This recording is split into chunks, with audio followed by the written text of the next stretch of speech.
Now, children, this is the second part of this chapter, which is furthermore important. Rather, the most important chapter you can say of the entire chemistry of 2 years. The most important portion of the most important chapter. So, this chapter has two parts. One was chemical equilibrium, and the other is ionic equilibrium. So, this portion is further more important than the previous portion. But overall, the entire chapter is very, very important. Now, so we are going to start the second part of the chapter, chemical equilibrium, where the second part is ionic equilibrium.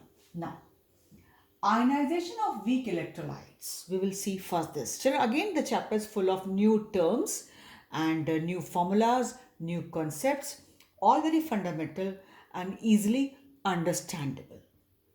So we'll first see ionization of weak electrolytes. What happens here? Weak electrolytes remain partially ionized in solution. There exists a dynamic equilibrium between the dissociated molecules or ions and undissociated molecules, right? There exists a dynamic equilibrium between the dissociated molecules or ions and undissociated molecules. Now, suppose we have the weak electrolyte acetic acid, it's aqueous solution. So this was aqueous solution, aqueous acetic acid in which water was present or water was added. It breaks up into H3O plus and acetate ion. Aqueous solution of acetic acid, this is your acetic acid of any concentration in which water was added for dilution, or you say it is a dilute solution of acetic acid. So it breaks up into H3O plus hydronium ion and acetate ion. Then children, we know at any point of time P upon R was Q. But if we take it at equilibrium, this P upon R is equal to K. And know it very well. P upon R is K. Right? So I will try to find out the value of K for this reaction, which is supposed to be at equilibrium. So here it's again P upon R. P is H3O plus acetate ion, and this is acetic acid and H2O. Now children, normally what happens, water remains to quite some extent undissociated, unionized or very weakly ionized, right? It helps in the ionization of others but itself remains quite less ionized. So if I take it out here, K, and I take this H2 out here, so if, as I told you, the concentration of water almost remains unaltered, unaffected, not much disturbed during this kind of reactions where we have acids or bases simply ionizing. So here, if I take out this H2O here, so this KH2O will be what? Equal to H3O plus acetate ion upon acetic acid. And this KH2O, as I told you, normally the concentration of H2O remains overall unaffected. So we can call it by another constant. Let's call it Ka. This K is the same equilibrium constant and A stands for this acid. So we can call it the equilibrium constant for this acid. We don't call that way. We call it dissociation constant of this acid. Because this acid is here dissociating or say ionizing, right? And all these calculations are done at equilibrium. So this is the one which is called dissociation constant or ionization constant of acid. Here Ka is the ionization or dissociation constant of acid. It is nothing children but simply the equilibrium constant K for this reaction. Where it is an acid, so I'm showing it by Ka. And it was found to be, it's also called as ionization constant or dissociation constant of acid. Actually, why I'm stressing on this? Because children, with the help of this Ka, we get to know the strength of an acid, whether it will be a strong acid or it will be a weak acid. Normally, strong acids have got high value of Ka, right? Which ionize to a greater extent. As I told, higher the value of Ka, faster is the rate of reaction. Similarly here, higher the value of Ka, stronger will be the acid. Truly speaking, this Ka is nothing. This K was simply the calculation of equilibrium constant for this reaction. We have taken H2O here along with this K. Reason why, as I told, during this process, most likely, most commonly, the dissociation of this water is to a very less extent. Mainly, they get ionized. Water, as compared to this, is a very weak electrolyte. Hence, it does not ionize to that extent. With the result, the concentration of H2O during this process to quite some extent remains unaltered, unaffected. Or say, if you focus only on this acid, so acid is this H3O plus, actually it was formed as H plus. But H plus does not exist as it is. So it is existing this way. And then children, you also know that we have got water in large concentration.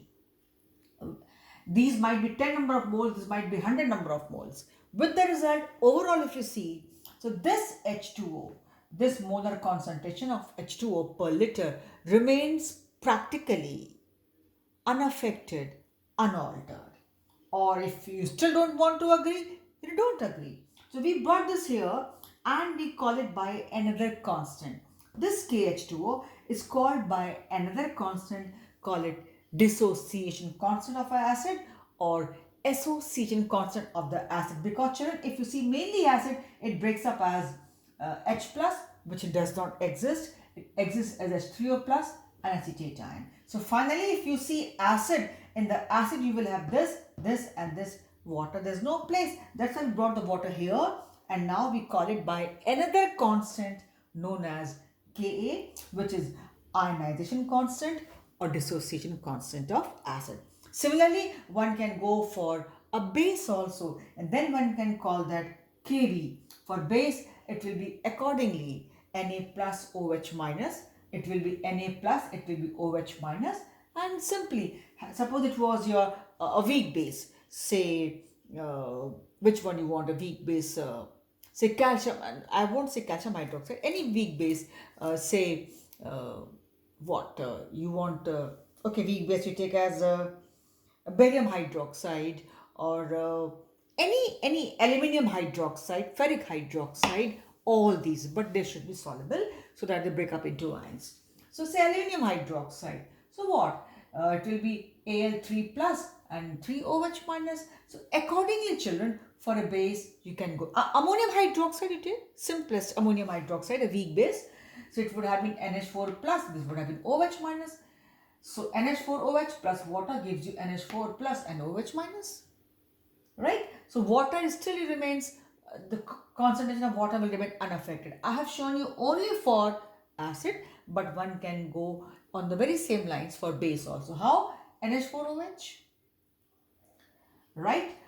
You write water, it's all right. Otherwise, NH4OH will break up into NH4 plus and OH minus. If you write water, then water will come here. Again, you take out water, you call that Kb. Or if you don't show water, then too, it will break up into NH4 plus and OH minus. That's why if it was only acid, it breaks up into H plus. H plus, everybody knows, is going to exist as H3O plus. Actually, what happens, children? Why am I telling you this? You know, acetic acid is a weak electrolyte. So what happens, out of so many moles which you took, only few will break up into H plus and acetate ion. Now what will happen, say out of 100 only 10 broke, or out of 10 moles only 1 or 2 have broken up, dissociated into H plus and acetate ion. Now that H plus will combine out of so many molecules, only 1 mole of H2O to exist as H3O plus. You see, you took 10 moles of this and 1 beaker of water is there. So this breaks up into H plus and CH3COO minus. Now what happens, children? out of so many molecules, this H plus will combine only with one H2O to exist as H3O plus. So out of 100 moles, suppose one only got combined with this, 99 is almost same. So within practical limits, this concentration of H2O remains unaffected. But out of 10 moles, if even one got ionized, it is 10% got ionized, right? And here out of 100 moles, this one H plus will combine only with 1 mole. So it's not that you took 10 moles of this, only 10 moles of water there. Water is always plenty in amount, much more than the concentration of pure acid. That's why we say this concentration of H2O, which was here, it remains almost practically unaltered. That's why we brought it here and we called it by a separate constant, a new constant, which is called ionization constant or dissociation constant. Had it been base NH4OH, you know very well, NH4 plus OH minus, NH4 plus OH minus upon NH4OH. Or if you want water, you write water here, again you take water here, it will be Kv. So I have just shown for you acid on the same lines. One can go for base. It will not be asked to derive that way, but have an idea. Gradually you will see more and more formulas and concepts, and will be doing questions and numericals and all on those. So this is all for this video. Just I have shown the term Ka here.